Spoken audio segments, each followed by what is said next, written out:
Coaching carousel. Let's go. Yeah. This is the most exciting thing that happens at Baggage Claim, because when I go to Baggage Claim, none of these people are here, and I would be much happier if these were my friends. All right, here is Rick Carlisle talking about his expectations for his new Pacers position. Whatever players are presented to me by my management or my ownership, or however those things go, I really take a great deal of pride and love the challenge of taking that group and molding that group into the right kind of system. We're going to make a heavy emphasis on getting better defensively and finding ways to create as many small edges as we can. We need to get back in the playoffs, and we need to find a way to win in the playoffs. I mean, I think it's pretty clear that that's what the mandate is. All right, so Zach, let's start with you. Are those fair expectations?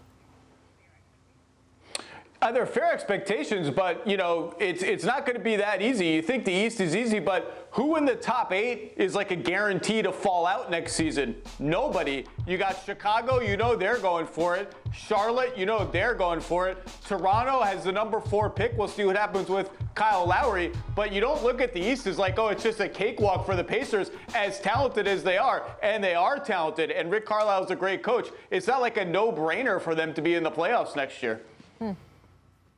Yeah, I think, they're definitely going to have be more on the up and up this year, especially with Carlisle coming back. He's has his own history, different hairdo back in the day, but he definitely brought a lot of wins to the Pacers.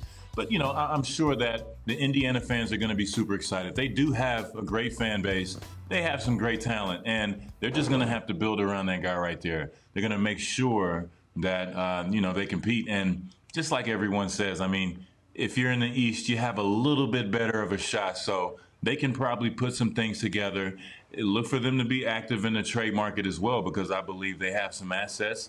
And really just, lead, Rick Carlisle will lead them the way that a champion leads his team, and we'll see what happens for him. I was trying to jog my memory. The George Steinbrenner, Billy Martin, right? Am I thinking of the coach, the manager that just kept coming back and coming back and coming back to the Yankees? That's what I think of when I see that old Rick Carlisle footage there. All right, what's that? Because I hear the coaching carousel still. Here it is, coming around again. Let's take a look at the vacancies still remaining. Still a handful, including for the Wizards after Scott Brooks' departure. Bradley Beal entering a contract year. That's important. Russ coming off a very strong second half of the season. So, Chris, how involved should the Wizards duo be in that coaching search? How involved should the Wizards involve these guys? Involved, like that. Well, I mean, in any time, right, it's a delicate subject sometimes.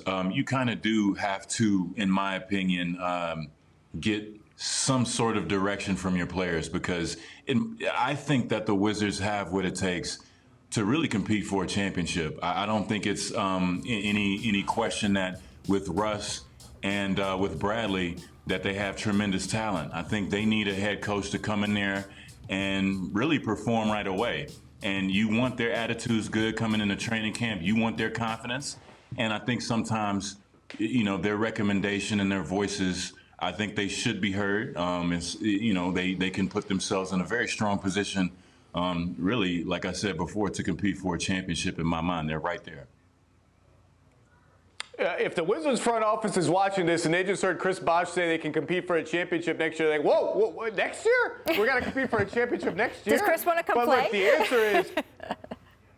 the answer is Bradley Beal should be, particularly Bradley Beal, if you want to keep him, he should be as involved as he wants to be. Some stars, they don't really want to be a part of the coaching process. They don't want that to be on them if it goes badly. They don't want to feel like they're responsible for whatever happens afterwards. Some stars really want to be.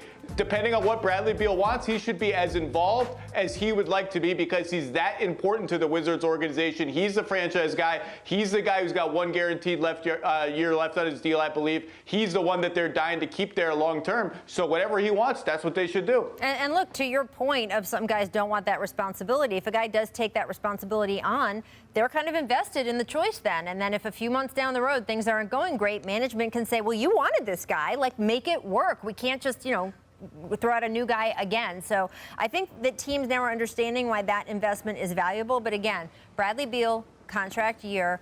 Who knows what the Wizards are going to be doing at the middle point of next season as that trade deadline approaches, and whether Brad Beal will say what he has said many, many times, which is, I wanted to stay in D.C., I don't want to be traded, or if things change by then. There's a lot of teams around the league who would like to put Bradley Beal in their trade machines, so we will see. Zach, Chris, thank you so much for joining us. You will be back later in these playoffs. Thanks for watching ESPN on YouTube. For live streaming sports and premium content, subscribe to ESPN+.